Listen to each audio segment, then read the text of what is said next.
नमः परमकल्याण नमः परममंगल वासुदेवाय शांताय यदूनां पतये नमः। नमः परमकल्याण नमः परममंगल वासुदेवाय शांताय यदूनां पतये नमः। गोपाल कृष्ण भगवान की जय, रुक्मिणी पांडुरंग भगवान की जय, सद्गुरुनाथ भगवान की जय। सद्गुरूंच्या चरणाला प्रीतीपूर्वक वंदन करून आज आपण जगद्गुरु तुकोबाराय महाराजांचा तसा अप्रकाशित परंतु गाथ्यातील अध्यात्मामध्ये साधना कशी करावी याचं मार्गदर्शन करणारा अभंग आहे। अभंग गाथ्यातला आहे।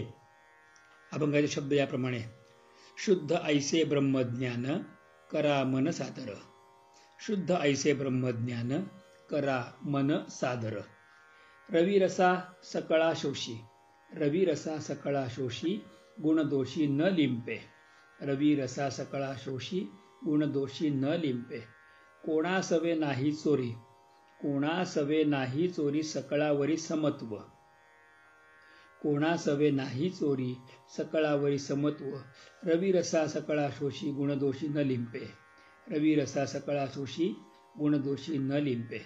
सत्य तरी ऐसे आहे, सत्य तरी ऐसे आहे तुका पाहे उपदेशी, रविरसा सकळा शोषी गुणदोषी न लिंपे, रविरसा सकळा शोषी गुणदोषी न लिंपे। जगद्गुरु तुकोबाराय महाराज या अभंगातून आम्हाला उपदेश करतात। सत्य तरी ऐसे आहे तुका पाहे उपदेशी, तुकाराम महाराज आम्हाला उपदेश करतात की ज्या उपदेशाच्या माध्यमातून आपल्याला अध्यात्मशास्त्र किंबहुना भक्तिशास्त्र, भगवंताला प्राप्त करण्याचं जे दिव्य असं शास्त्र आहे ते कसं अवगत करून घ्यावं। खरं सांगू आपल्याला अवगत शब्द थोडासा कमी पडेल, खरा शब्द हस्तगत कसं करावं, हस्तगत लीलया पटकन कसं ते ॲब्सॉर्ब करावं किंवा कसं ते आपल्याला अंगवळणी पडावं। फार छान सांगितलं। पुष्कळदा काय होतं की अध्यात्माला लागल्यानंतर लोक अध्यात्माची काही परिभाषा ठरवतात की अध्यात्माला लागल्यानंतर समजा ध्यान करणारी माणसं असतील तर त्याला वाटायला लागतं की आपण बसल्यानंतर डोलायला पाहिजे, आपलं आसन उचललं गेलं पाहिजे, आपल्याला दिव्य दिव्य गोष्टी दिसल्या पाहिजेत किंवा आपल्याला पुढच्या गोष्टी आधी कळल्या पाहिजेत वगैरे वगैरे अनेक उपमा असतात। रोज कुठल्या ना कुठेतरी चमत्कार झाला पाहिजे, कुठल्या ना कुठेतरी देवाचं दर्शन आपल्या ध्यानात झालं पाहिजे, अनेक असतात।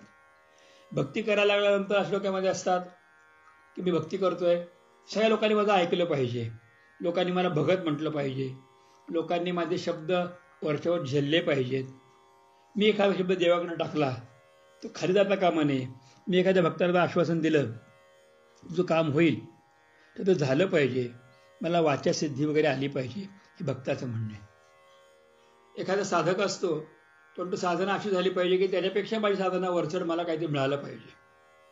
आणि अध्यात्मामध्ये सगळ्यात मोठी गोष्ट काय असेल ना तर मला ब्रह्मज्ञान कधी होईल, रिद्धिसिद्धी कधी मिळतील हा जसा प्रश्न आहे ना तसं मला ब्रह्मज्ञान कधी होईल या संबंधातून एक चर्चा असते। ब्रह्मज्ञान म्हणजे काय? माझ्या आयुष्यामध्ये काही मंडळी येऊन गेली, त्या मंडळींनी सुद्धा माझ्यापाशी हा विषय काढला की महाराज तुम्हाला ब्रह्मज्ञान आहे का हो? मी अगदी हात जोडून सांगितलं की नाही हो, नाही काय खोटं बोलता महाराज तुम्ही, सांगा ना कसं मिळवायचं। त्याने विचारणा केली की ब्रह्मज्ञान म्हणजे तुम्हाला काय अभिप्रेत आहे?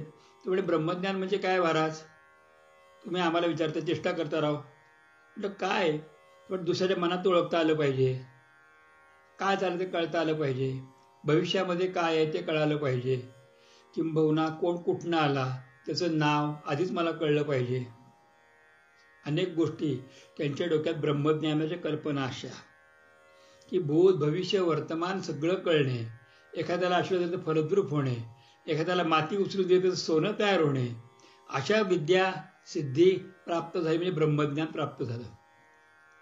त्या थोडे वरच्या कॅटेगरीचे काही मला साधक भेटले होते, त्यांनी सांगितलं की ब्रह्मज्ञान म्हणजे काय की न वाचता आम्हाला सगळ्या गोष्टी आपोआप कळतात, किंबहुना एखादा विषय आपल्या समोर आल्यानंतर त्याचा सहज उलगडत जातो, एखाद्याच्या मनात काय चाललंय ते कळतं, तर समजावून सांगता येतं, समजावून देता येतं, ते ब्रह्मज्ञान आहे।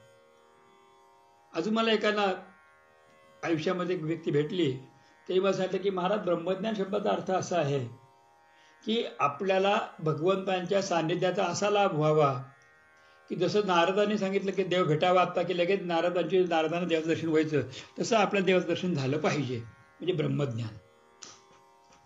त्यांचं ऐकलं. एक भागवतामधले उत्कृष्ट असे भागवताची चर्चा करणारे आणि भागवतावरती कथा करणारे एक वक्ते भेटले. त्या वक्त्याने मला ब्रह्मज्ञानासंबंधातून अर्थ वेगळा सांगितला. ते म्हटले, महाराज, ब्रह्मज्ञानाचं तुम्ही काय काळजी सांगता आम्हाला? तुम्हाला माहिती आहे कपिलांची उपदेश आहे ब्रह्मज्ञानाचा उपदेश आहे, राजा रघुगणाला दिलेला उपदेश ब्रह्मज्ञानाचा उपदेश आहे, किंवा परीक्षितीला दिलेला उपदेश ब्रह्मज्ञानाचा उपदेश आहे. हे अशा अनेक गोष्टी, प्रत्येकाची वेगवेगळी मतं, वेगवेगळे भाव, वेगवेगळं वर्णन सांगण्याचा वेगवेगळा प्रयत्न झाला. खरोखर तुकोबारायांचं शुद्ध ऐसे ब्रह्मज्ञान म्हणतात. हे तुकोबारा एका दुसऱ्या अभंगामध्ये म्हणतात की नको ब्रह्मज्ञान आत्मस्थिती भाव, मी भक्त तू देवा ऐसे करी. म्हणजे तुकोबाराय महाराज स्वतः ब्रह्मज्ञान शब्दाच्या विरुद्धच काहीतरी बोलतात आणि ते शुद्ध ऐसे ब्रह्मज्ञान, आणि शिवाय म्हणतात खाली की तुका पाहे उपदेशी, मी उपदेश करतोय. म्हणजे दोन्ही बघितल्यानंतर एकाच तुकोबारायांचे दोन भिन्न भिन्न मतं आहेत आणि दोन्ही मतं एकाच गाथ्यामध्ये आहेत.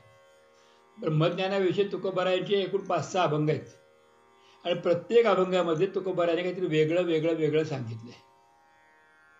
हा चिंतनाला अभंग घेण्याचं कारणच हे आहे की तुकोबारायांनी अध्यात्मामध्ये गोपनीयता कशी असते आणि काय केलं म्हणजे आपल्याला प्रगती होते आध्यात्मिक, ते सांगण्याचं हे केलंय. सगळ्यात मोठी गोष्ट कोणती माहिती आहे? कपिल भगवंतांनी ज्या वेळेला मातेला उपदेश केला त्याला एकच वाक्य सांगितलं की माते, एक वाक्य ऐक की तीव्रेण भक्तियोगेन यजेत पुरुषम परम. अत्यंत तीव्रतेने आपण त्या भगवंताला हाक मारावी. एक उदाहरण सांगतो आपल्याला. मांडीला गळू झाले किंवा अवघड जागी गळू झाले तर त्या गळूची विस्मरण होईल का आपल्याला? आपल्याला गळू झाले ते विसरलं जाईल का? रात्रंदिवस ते गळू ठस ठस ठस ठस ठस ठस ठस ठस करत राहतं आणि त्यामुळे आपली बेचैनी वाढते. तर मांडीचा गळू, अवघड जागीचा गळू हा रात्रंदिवस बेचैनी करतो. संकट रात्रंदिवस बेचैन करतात. चिंतन रात्रंदिवस बेचैन करतं. एखादी अपेक्षा रात्रंदिवस बेचैन करते. कपिल महामुनींचं सांगणं असे, माते तीव्रेण भक्तियोगेनं, तीव्रतेने भक्तियोगाच्या मागे जा आणि यजेत पुरुषम परम, यजेत भक्ती करा, साधना करा. तुम्ही स्वतः अत्यंत प्रेमाने पुढे जा आणि त्याची सेवा करा. पुरुषम तर परमात्मा, परम या जगाचा जो परम पुरुष आहे त्याची सेवा करा. भागवतामध्ये यजेत पुरुषम परम हे ब्रह्मज्ञानाचं वाक्य सांगितलं. दुसरं, राजा रघुगणाला सांगत असताना ब्रह्मज्ञानाचं वाक्य काय सांगितलं? तर राजा रघुगणाला सांगत असताना की ज्या वेळेला देहेस्मिन अन्यथा देहे, ज्या वेळेला देहापेक्षा मी वेगवेगळा आहे हे जाणवेल ती अवस्था ही ब्रह्मज्ञानाची अवस्था आहे. राजा रघुगण पण कपिल महामुनींच्याकडे ब्रह्मज्ञानाच्या प्राप्तीसाठी निघाला होता की देहापेक्षा मी वेगळा आहे, त्याला कळलं पाहिजे.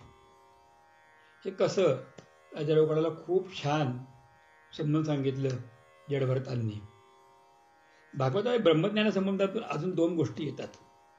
त्या 2 गोष्टींच्या मध्ये एक गोष्ट जी आहे ती पुरंजनाची कथा येते आणि एक गोष्ट ती भवाटवीचं वर्णन येतं की मनुष्य नेमका अडकतो कुठे आणि त्याने बाहेर पडायचं कसं. हे सगळ्यात भवाटवीचं वर्णन हे फार महत्त्वपूर्ण आहे पुरंजनापेक्षाही. भवाटवीच्या कथेमध्ये व्यापाऱ्यांचा मेळा आहे.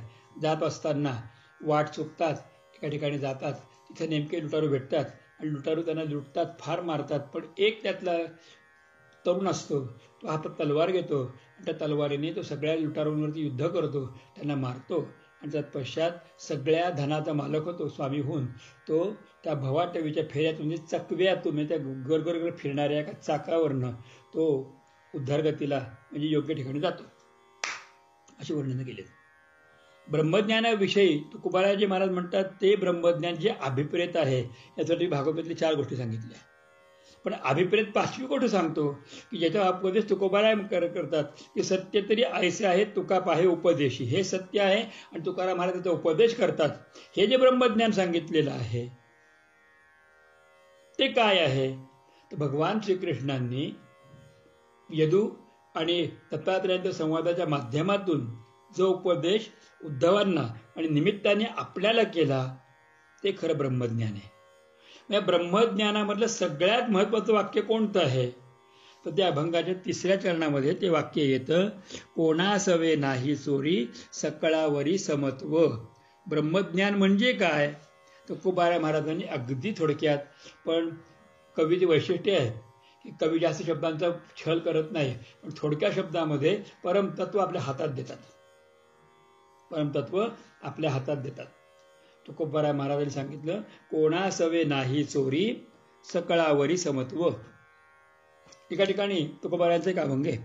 त्या अभंगामध्ये ते तुकोबाराय म्हणतात की पुण्यपर उपकार पापते परपिढा आणि नाही जोडा दुजा यासी. ह्या अभंगावरती आपण यापूर्वी चिंतन ऐकलेलं आहे. ते पुन्हा एकदा चिंतन ऐका, म्हणजे या ओळीवरचं आपल्याला भाष्य आपोआप नीट लक्षात येईल. अजून एक प्रश्न आहे की एका ठिकाणी जे का रंजले गांजले ते असे म्हणे जो आपुले, तोची साधू ओळखावा देव तेथेची जाणावा. या उपदेशपर अभंगामध्ये तुकोबारायांनी सांगितलं, ज्याचं चिंतन यापूर्वी आपण या चिंतनाच्या माध्यमातून केलं, तेही चिंतन ऐका म्हणजे ही गोष्ट कळेल. तर दया करणे जे पुत्रासी तेची दासा आणि दासी, हे जे मर्म त्या अभंगात सांगितलं तेच मर्म कोणासवे नाही चोरी. चोरी करणे म्हणजे काय? की एखादी गोष्ट लपवून ठेवली ती चोरी होते. चोरी करणे दुसऱ्याने हुसकावून घेणे म्हणजे चोरी नाही. मला तुम्हाला एखादी गोष्ट द्यायची नाहीये, कळू द्यायचं नाहीये, म्हणजे गपचूप माझ्या मागं लपवून ठेवणे, बघून न बघितलं सगळं करणे, समोर जाणाऱ्या माणसाला ओळखणे दाखवणे, आपण खूप विचारामध्ये आहेत आणि तंद्री लागलेली आपली असं दाखवणे, पूजा करताना असं काही ध्यान करणे की मी भगवंताशी अगदी ऐक्य पावलेलो आहे, मला आता बस पूजा झाली, डोकं टेकलं की परत डोकं उचललं जाणारच नाही, मी भगवंताच्या पायावरती डोकं ठेवून माझा प्राण तिथं सोडणार आहे. या सगळ्या चोरी आहेत रे बाबांनो. तुकोबाराय म्हणतात ते सगळे चोरी आहेत. एखाद्याला ज्ञान न देणे, एखाद्याला आपल्याकडे ज्ञान खूप आहे असं भासवणे, आपल्याजवळची वस्तू एखाद्याला न देणे किंवा आपल्याजवळची वस्तू आपणच लपवून ठेवणे, ही चोरी आहे. ही चोरी आहे. एखाद्या वेळेला सत्शिष्य असताना सुद्धा त्याला ज्ञान न सांगणं ही चोरी आहे. एखाद्यापासून चोरून ठेवणं म्हणजे काय? एखादी गोष्ट जी आहे ती सार्वत्रिक आहे, उघडी आहे, फक्त समजावून सांगायची गोष्ट आहे, पण तो उपदेश करायचा नाही, ही चोरी आहे. आई ज्या वेळेला एखाद्या मुलावरती जास्त प्रेम करत असताना गपचूप एखाद्या चॉकलेट किंवा वस्तू पदार्थ काढून ठेवते, ही चोरी आहे. ज्या वेळेला एखाद्या माणसाला 2-3 मुलं असतात, 4 मुलं असतात, त्याला तो बाप मुलांशी वागत असताना एकाशिक वागतो, ती चोरी आहे. ज्या मुलाबरोबर भांडण करायचं किंवा वाद आहे त्याच मुलाला मुद्दामून त्याच्याशी जास्त बोलायचं आणि इतरत्र तो भेद निर्माण करून ठेवायचा, ही महान चोरी आहे.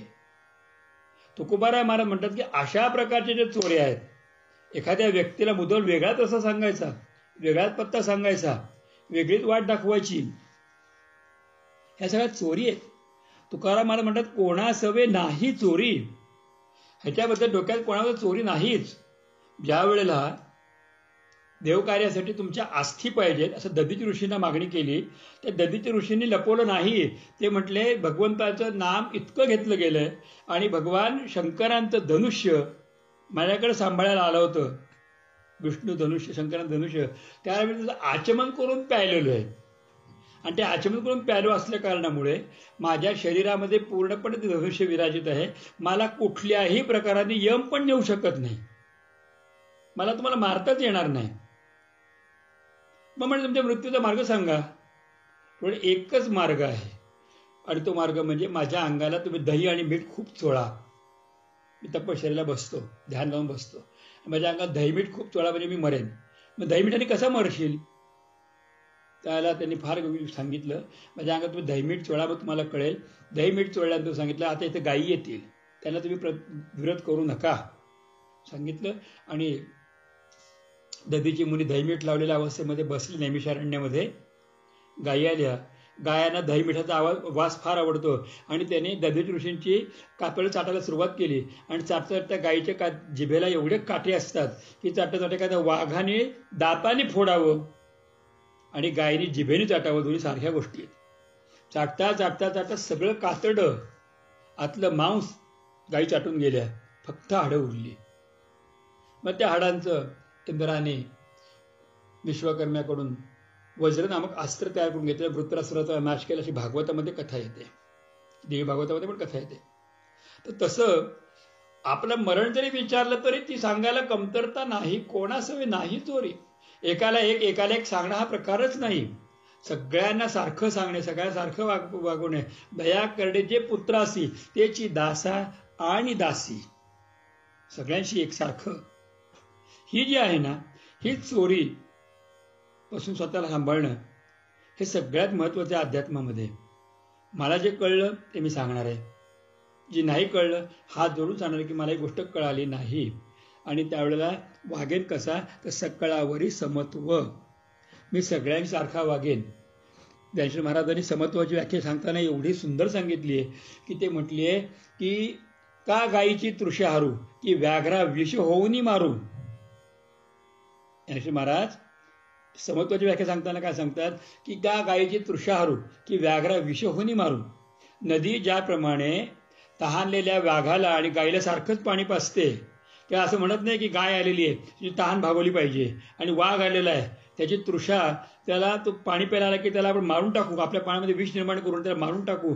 ज्याप्रमाणे गाय पाणी प्यायला येऊ का वाघ पाणी प्यायला नदी सगळ्यांसारखं वागते, तसंच जो कोणी आपल्यासाठी पाप करतोय, पुण्य करतोय, आपल्याला काय करतोय तरी त्याच्यासाठी त्याच्याकडे बघू शकत नाही, न बघता तो फक्त भगवंताचे कार्य करत राहतो, त्याला म्हणतात समत्व.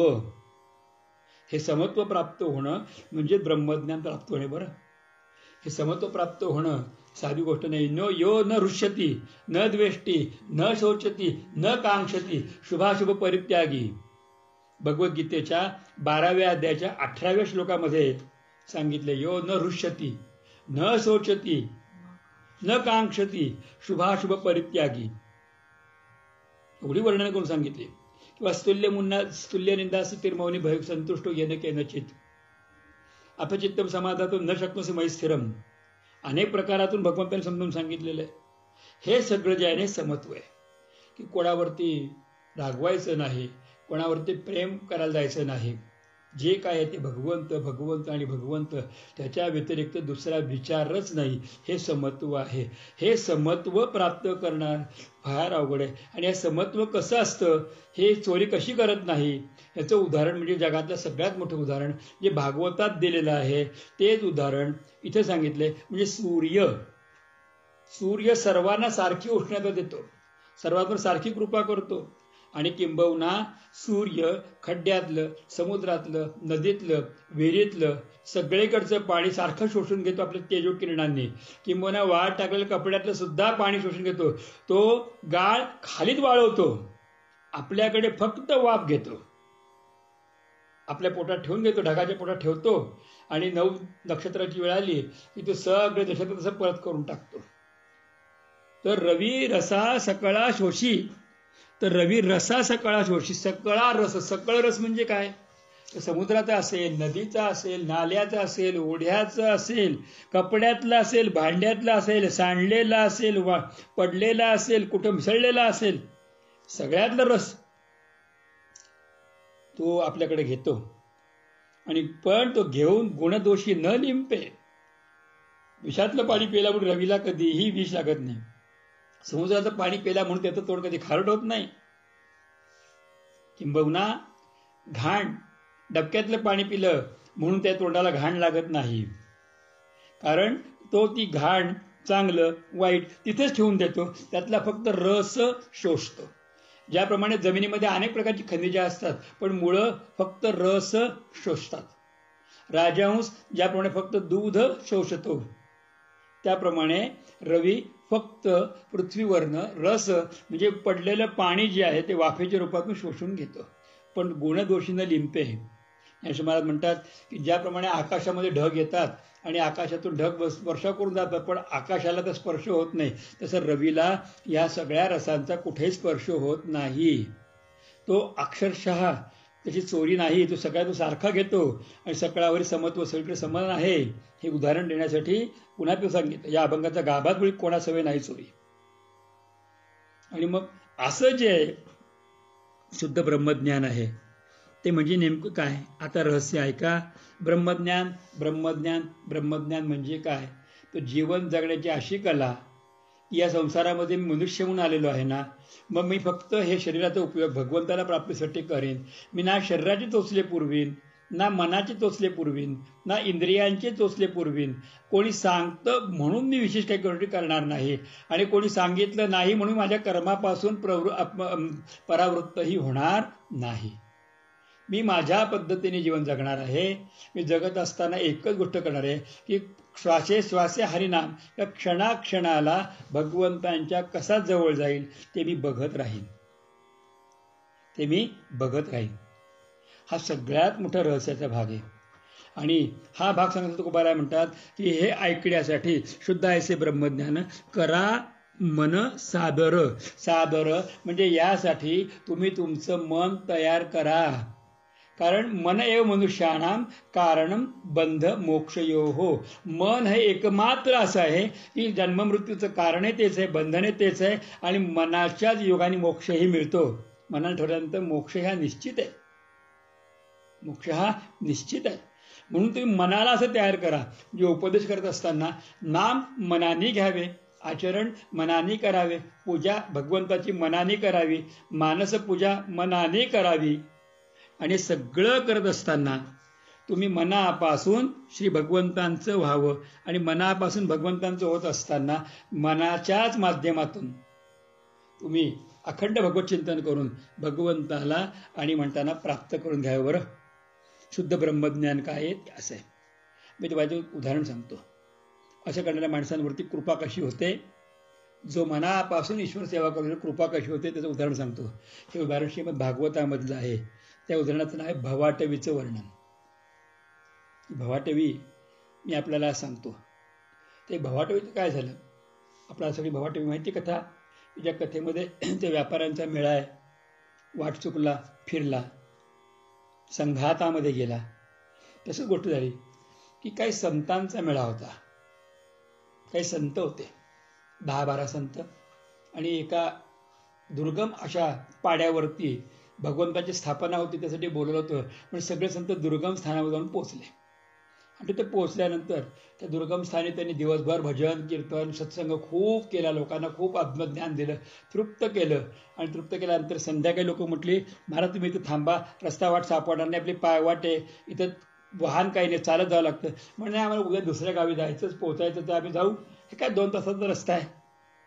म्हणून सूर्यास्ताच्या वेळेला ते संत निघाले. निघाल्यानंतर जाताना सगळे वाटेमध्ये त्यांच्याकडे एक छुंट नाद होता. तो नाद म्हणजे हातामध्ये काठी होती आणि ती काठी जमिनीवरची आपटायचे ना, तर काठी आपटताना एक नाद होता, राम राम राम राम. म्हणजे काठीच्या निश्चयात्मक राम आवाजामध्ये 2 पावलं चालायची, राम राम राम राम राम राम राम. कानामध्ये लक्षात घ्या, डोळ्यांचे चित्र पहा, काठी निश्चयात्मक बुद्धीने आपटतायत, राम राम राम म्हणून चालतात. 2 तासाचा रस्ता आहे आणि एक अशी वाट आली की जिथे ते सगळं विसरले, कुठं जायचं त्यांना कळेना, वाट चुकले आणि नुसतेच भोवडल्या जागी फिरायला लागले. त्यावेळेला सगळे संत एका जागी एकत्र आले. म्हणजे अरे आपण त्या प्रभू रामाचे सेवक आहोत, रामच आपल्याला वाट दाखवेल, आपण काहीतरी वाट चुकलो, आता याच्यातून ही चुकलेली वाट सुधारणार कशी आपण. आणि ज्यावेळेला खूप त्यांनी एका जागी उभे राहिले, पण खाली कोणी बसलं नाही, सगळे उभे राहिले. आणि ते म्हटले की आता आपण 2 गोष्टी करूयात, एक तर अर्धचंद्राकार किंवा गोलाकार उभा राहू आणि आपल्या काठीने रामनामाचा जप करू. मग ते म्हटले आपण गोलाकार उभं राहू. म्हणजे गोलाकार उभं राहिल्यानंतर प्रत्येकाला दुसऱ्याच्या पाठीमागं काय ते दिसेल, विरुद्ध माणसाला त्याच्या मागं काय ते दिसेल, याच्या विरुद्ध त्याचं काय, याच्या विरुद्ध त्याचं काय, पाठीशी काय दिसेल, म्हणजे कुठं काय सापडतं का बघू. आणि ते घरात राम राम राम, तोंडाने राम, काठीने राम, आणि भगवंताला एक रूप होऊन हाक मारत होते. आता झालं काय, हे राम राम राम करताना संत होते, त्यामुळे आपोआप ते डोळे मिटायला लागले आणि त्याला लागायला लागलं ध्यान. उभे राहिले ते गोल की मागचे तर काही कोणी आलं तर दिसेल, पण ते झालं. पण तेवढं झालं काय, या राम नामाच्या याच्यामध्ये एक वाऱ्याची झुळूक आली त्यांना जरा बरं वाटलं आणि एका सगळ्या डोळे उघडले आणि बघितलं तो समोर एक शेतकरी त्यांना दिसला, हातामध्ये कंदील घेऊन चालला होता. तो शेतकरी त्या साधूंना आनंद झाला. त्यांनी हाक मारली, आहो दादा, आहो दादा. तो शेतकरी जवळ आला, म्हणजे काय झालं? त्यांनी गावात जाऊन सांगितलं, मला आम्हाला गाव. अहो तुम्ही चुकीच्या ठिकाणी आलात. म्हणे मग ते गावात रस्ता सांगाल का? रस्ता सांगून सापडणार नाही, रस्ता सांगून सापडणार नाही. तुम्ही रामनाम घेतात पण रस्ता सांगून सापडणार नाही. बरं, मग काय केलं पाहिजे? असू द्या, मीच तुम्हाला रस्ता दाखवायला येतो. म्हणजे फार उपकार होते तुमचे, चला. मग तुम्ही कुठले काय माझी विचारणा केली. तो शेतकरी कंदील घेऊन पुढे आणि मागे यांचं राम राम चिंतन करत करत सगळे साधू झालेले. त्या शेतकऱ्यांनी खूप काही प्रश्न विचारले, साधूंनी खूप काही उत्तरं दिली, साधूंनी काही प्रश्न तिने उत्तरं दिली. असं करत करत करत पहाट झाली. असं थोडं थोडं रस्ता दिसायला लागला आणि त्या शेतकरी थांबला आणि म्हटलं, बघा समोर देवी दिसत आहेत का? ती झोपडी दिसत आहेत ना तिकडं, ते तुमचं गाव आहे. आपण रात्रभर चाललो? हो. इतके चुकला होतात, रात्रभर चालावं लागलं. समोर तुमचं गाव आहे. ते सगळ्या साधूंनी हात जोडले, देवासारखे भेटलात तुम्ही मला दादा. तो म्हणे ठीक आहे, समोर तुमचं गाव आहे, लवकर जा, पहाटेची वेळ आहे, नदी लागेल वाटेत, स्नान करा, अन्य करू का, मी तुमच्या सेवेत खंड पडणार नाही. आणि जाताना म्हटलं, हा कंदील देऊ का तुमच्याकडे? हा कंदील देऊ का तुमच्याकडे? तर म्हणे आता काय उजाडलं की आता कंदील कशाला? तुम्ही साधू संत आहात, तुम्हाला आम्ही काय सांगावं. पण एकच सांगतो, कंदील असावा बरोबर.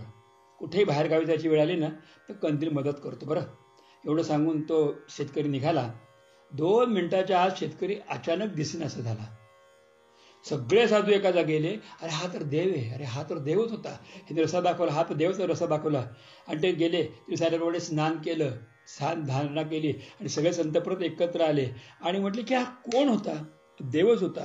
पण अरे आपण कोणाच्या पाया पडलो नाही. मग कोणी काय प्रश्न विचारले, काय चर्चा सुरू झाली.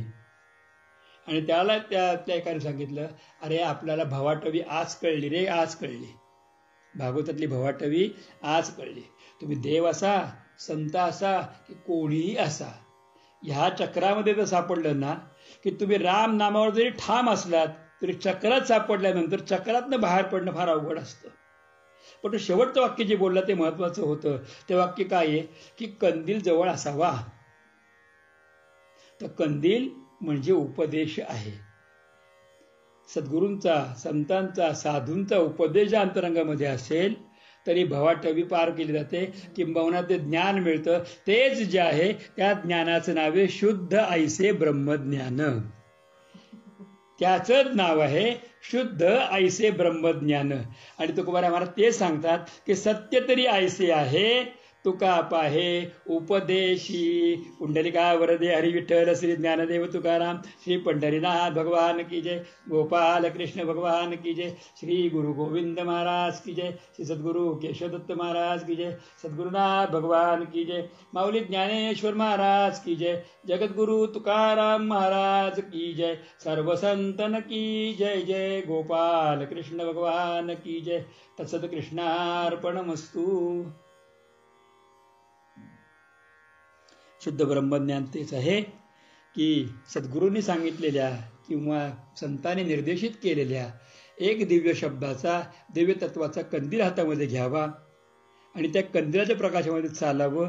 आणि हे चालत असताना आपण कुठली गोष्ट आपल्यापासून किंवा लोकांपासून लपवू नये, सगळ्याची समत्वाने वागावं. सूर्य ज्याप्रमाणे फक्त पाणी शोषतो, त्यातली घाण शोषत नाही, तसं संसारामध्ये राहावं आणि सगळ्यासाठी आपलं मन सादर करावं. आपलं मन त्यासाठी तयार करणं हे सत्य आहे. हे सत्य स्वीकारलं पाहिजे. हाच तुकोबारायांचा उपदेश आहे. झालेली सेवा पांडुरंगाच्या चरणी अर्पण करतो आणि वाणीला विश्राम देतो. सर्वांना माझा प्रेमपूर्वक नमस्कार. जय श्री कृष्ण, जय श्री कृष्ण, जय श्री कृष्ण.